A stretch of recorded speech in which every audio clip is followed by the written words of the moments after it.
நண்பர்கள் அனைவருக்கும் வணக்கம். India south Africa T20 series நடந்து முடிஞ்சிருக்கு. இதில் இந்திய அணி 3-1 அப்படின்னு சொல்லிட்டு மிகப்பெரிய வெற்றி பெற்றிருக்கு. ஒரு வரலாற்று வெற்றி அப்படின்னே சொல்லலாம். அந்த மாதிரியான ஒரு வெற்றி. ஸோ இந்த மேட்சை பற்றின ஒரு ஃபுல் டீட்டெயில் அனாலிசிஸ் அதை பற்றி தான் இந்த வீடியோவில் பார்ப்போம். இதில் டாஸ் வின் பண்ண கேப்டன் சூரியகுமார் வந்து பேட்டிங் சூஸ் பண்ணார். கடந்த 3 மேட்சாக வந்து மார்க்ரம் தான் டாஸ் வின் பண்ணார். அவர் வந்து இந்திய அணியை பேட்டிங் பண்ண வச்சார். அந்த 3 மேட்ச்சில் இந்திய அணி 2 மேட்ச்சில் வின் பண்ணிச்சு. இந்த மேட்ச்சில் வந்து டாஸ் வின் பண்ணி ஆப்வியஸாக இந்திய அணி பேட்டிங்கே சூஸ் பண்ணாங்க. ஓப்பனர்ஸாக வந்து அபிஷேக் சர்மா அண்ட் சஞ்சு சாம்சன் 2 பேரும் கிளம்பினாங்க. 2 பேருமே வந்து சூப்பராக ஆடினாங்க அப்படின்னு தான் சொல்லணும். நல்லா ஆடிட்டு இருந்த அபிஷேக் சர்மா 18 பந்துகள் 36 ரன்கள் எடுத்து அவுட் ஆகிட்டார்.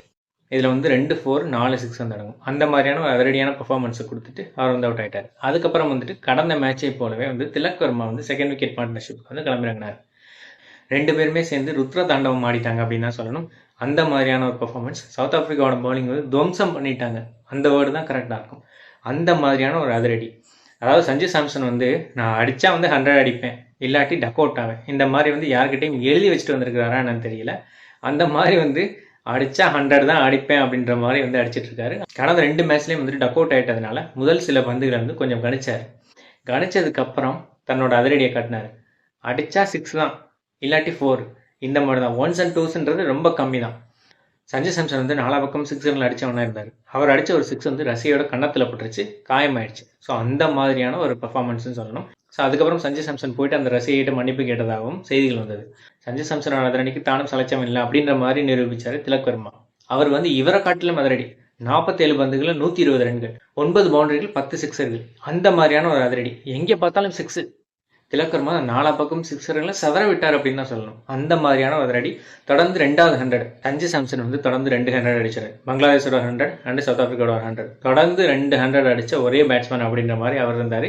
இந்த சாதனையை வந்துட்டு ஒரே மேட்ச்சில் வந்து அடுத்து வந்து இவரை வந்து முறியடிச்சிட்டார். அதாவது ஒரு மேட்ச்சில் இல்லை, 2 மேட்ச்சில் வந்து திலக் வர்மா வந்து முறியடிச்சிட்டாரு. இப்போ வந்து திலக் வர்மா வந்து 3rd and 4th T20ல 100 அடிச்சு அவரும் வந்து அந்த சாதனையை வந்து சமன் செஞ்சிருக்கிறாரு, சஞ்சு சாம்சனோட சாதனையை. இப்போ வேர்ல்டுலேயே வந்து 2 பேட்ஸ்மேன் தான் வந்து கன்சிக்யூட்டிவ் செஞ்சுரிஸ் அடிச்சிருக்காங்க. அந்த 2 பேட்ஸ்மேனுமே இந்தியாவை சேர்ந்தவர்கள் அப்படின்றது ஒரு பெரிய விஷயம். அந்த மாதிரியான ஒரு மேட்ச். ஸோ இந்திய அணி வந்து 20 ஓவர்கள் முடிவில் 283 ரன்கள் வந்து அடித்தாங்க. அதுக்கப்புறம் ஆடின சவுத் ஆப்பிரிக்கா அணி வந்து 20 ஓவரில் 148 ரன்கள் தான் அடித்தாங்க. Tristan Stubbs 43, Miller 36, Jansen 29. இவங்க தான் அதிகபட்சமாக ரன்கள் அடித்தாங்க. ஸோ அந்த அணி வந்து ரொம்பவே தடுமாறுச்சுன்னு சொல்லலாம். ஆரம்பத்திலேயே வந்து நிறைய விக்கெட்டுகள் வந்துட்டாங்க. 10 ரன்கள் எடுக்கிறதுக்குள்ளேயே 4 விக்கெட்டுகள் வந்துட்டாங்க. அதுக்கப்புறம் வந்துட்டு ஸ்டப்ஸ் வந்து ஓரளவு அதிரடி காட்டினதுனால கொஞ்சம் வந்து அவங்களுக்கு வந்து ஸ்கோர் இருந்தது அப்படின்னே சொல்லலாம். ஹர்தீப் சிங் 3 விக்கெட்டுகளும், வருண் 2 விக்கெட்டுகளும், அக்ஷர் பட்டேல் 2 விக்கெட்டுகளும் வீழ்த்தினாங்க. ஹர்திக் பாண்டியா, ரவி பிஷ்னா அண்ட் ரம்தீப் சிங் இவங்க 3 பேரும் வந்து தலா ஒரு விக்கெட் எடுத்தாங்க. இந்திய பவுலர்ஸில் போட்ட எல்லாருக்குமே விக்கெட்டுகள் அப்படின்றது ஒரு பெரிய விஷயம்.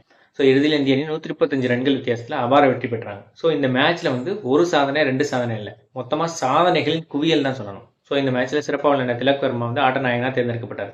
47 பந்துகளில் 120 ரன்கள். என்னதான் சஞ்சு சாம்சன் வந்து 100 அடிச்சிருந்தாலும் இவர் வந்து 47 பந்துகள் 120 ரன்கள் அடிச்சதுனால இவருக்கு ஆட்ட நாயகன் விருது வழங்கப்பட்டது. அது போக வந்துட்டு இவருக்கு தொடர் நாயகன் விருது வழங்கப்பட்டது. 2 100 அடிச்சிருக்காரு. அது போக கொஞ்சம் ரன்களும் அடிச்சிருக்காரு. ஸோ இந்த மாதிரி வந்து பர்ஃபார்மன்ஸ் பண்ணதுனால இவருக்கு வந்து தொடர் நாயகன் விருது கொடுக்கப்பட்டிருக்கு. ஸோ இந்த மேட்ச்ல வந்து பல்வேறு உலக சாதனைகள் படைக்கப்பட்டிருக்கு. ஒரு சாதனையா 2 சாதனையா, சாதனைகளின் குவியல் அப்படின்னு சொல்லணும். அந்த மாதிரியான சாதனைகளை இந்திய அணி வந்து படைச்சிருக்காங்க. 2 செஞ்சுரி ஒரே மேட்ச்ல அடிச்சது ஒரு சாதனை. அது போக வந்துட்டு செகண்ட் விக்கெட் பார்ட்னர்ஷிப்க்கு வந்து ஹையஸ்ட் ரன். ஸோ அது வந்து ஒரு உலக சாதனை. ஒரு மேட்ச்சில் அதிக சிக்ஸுகள் அடிக்கப்பட்டது ஒரு சாதனையாக இருக்குது. இந்த மேட்ச்சில் வந்து 23 சிக்ஸுகள் அடிக்கப்பட்டிருக்கு. ஒரு இன்டர்நேஷனல் மேட்ச்சில் ஃபுல் டைம் மெம்பர்ஸாக இருக்கிற நாடுகளுக்குள்ள 23 சிக்ஸர்கள் அடிக்கப்படுவது இதுவே முதல் முறை. அது வந்து ஒரு உலக சாதனை. ஸோ ஹையஸ்ட் பார்ட்னர்ஷிப் அதுலேயும் வந்து ஒரு உலக சாதனை படைக்கப்பட்டிருக்கு. அதாவது ஃபர்ஸ்ட் இடத்துல வந்துட்டு ஹார்ஷி ஷாட் அண்ட் ஃபின்ச் வந்து 223 ரன்கள் அடித்து முதல் இடத்துல இருக்காங்க ஜிம்பாப்வேக்கு எதிராக. ஸோ அதுக்கப்புறம் வந்துட்டு அதிக பார்ட்னர்ஷிப் அமைச்ச 2வது பேர் அப்படின்ற ஒரு சாதனையை வந்து இவங்க 2 பேரும் புரிஞ்சிருக்காங்க. அது போக இந்திய அணிக்காக அதிக பார்ட்னர்ஷிப் அமைச்ச ஒரு பேர் அப்படின்ற ஒரு சாதனையும் புரிஞ்சிருக்காங்க இந்திய அணிக்காக T20ல. அது போக வந்துட்டு சஞ்சு சாம்சன் ஒரு வருஷத்துல அதிக செஞ்சுரி அடிச்ச ஒரு வீரர் அப்படின்ற பெருமையும் பெற்றிருக்காரு. இன்டர்நேஷனல் மேட்சஸ்ல வந்து 3 செஞ்சுரிஸ், இந்த வருஷம் மட்டுமே 3 செஞ்சுரிஸ் அடிச்சிருக்காரு. அது வந்து ஒரு உலக சாதனையா பார்க்கப்படுது. இந்திய அணி வந்து 14.1 ஓவரில் 200 ரன்கள் அடிச்சிருக்காங்க. இதுதான் வந்து இந்திய அணியோட ஃபாஸ்டஸ்ட் 200. ஸோ இதுவும் வந்து ஒரு சாதனையாக பார்க்கப்படுது. ஸோ இந்த மாதிரி வந்து சாதனைகளின் குவியலாக அந்த மேட்ச் திகழ்ந்தது வந்து ஆச்சரியம் கிடையாது அப்படின்னு தான் சொல்லணும். அந்த மாதிரியான ஒரு பர்ஃபார்மன்ஸ் கொடுத்து இந்திய அணி வேற லெவலில் பர்ஃபார்ம் பண்ணியிருக்காங்க அப்படின்னு தான் சொல்லணும். சூரியகுமார் யாதவ் வந்து கேப்டனாக வந்து மெருகேறிக்கிட்டே வராரு அப்படின்னு தான் சொல்லணும். ஏன்னா தன்னோட இடத்த சாக்ரிஃபைஸ் பண்ணி செகண்ட் விக்கெட்டுக்காக திலக் வர்மாக்கு விட்டு கொடுத்து அவர் வந்து இப்போ 2 செஞ்சுரி அடிச்சிருக்காரு. 2 மேட்ச்லேயுமே வந்து செஞ்சுரி. அதே மாதிரி சஞ்சு சாம்சனோட செஞ்சுரி செலிப்ரேட் பண்ணுற விதத்துலையும் ஒரு சிறந்த கேப்டனாக வந்து திகழ்றாரு. ஸோ இந்த மாதிரியான ஒரு நல்ல ஒரு கேப்டன் வந்து இந்திய அணிக்கு கிடைச்சிருக்காரு T20க்கு. ஸோ அடுத்ததாக வந்து டெஸ்ட் மேட்ச் அப்டேட்டுக்கு வரும். India Australia first test match வந்து நவம்பர் 22 ஆரம்பிக்கும் போது பார்டர் கவாஸ்கர் டிராஃபி. இதுக்காக இந்திய அணி வந்து தீவிர வலைப்பயிற்சியில் ஈடுபட்டு வராங்க. இந்தியாவும் இந்தியா ஏ அணியும் ஒரு ப்ராக்டிஸ் மேட்ச்ல வந்து ஆடிட்டு இருக்காங்க. ஸோ இந்திய அணியில் வந்து நிறைய இன்ஜுரி கன்சர்ன் வந்து இப்போ வந்திருக்கு. சுப்மன் கில்லுக்கு வந்து கட்டை வீரல் அடிபட்டு அவர் இன்ஜுரி ஆயிடுச்சு. ஸோ அவர் வந்து ஃபர்ஸ்ட் டெஸ்ட் மேட்ச்சில் விளையாட மாட்டார் அப்படின்ற மாதிரியான நியூஸ் வந்து இப்போ வந்திருக்கு. அது போக வந்துட்டு ரோஹித் சர்மா ஆல்ரெடி வந்து ஃபர்ஸ்ட் மேட்ச் வந்து விளையாட மாட்டார் அப்படின்ற மாதிரி சொல்லிட்டாங்க. ஏன்னா அவருக்கு வந்து ஆண் குழந்தை வந்து பிறந்திருக்கு. அதனால அவர் வந்து அந்த குழந்தையை பார்க்க போறதுனால அவர் வந்து ஃபர்ஸ்ட் மேட்ச்ல வந்து விளையாட மாட்டார் அப்படின்ற மாதிரி சொல்லியிருக்காங்க.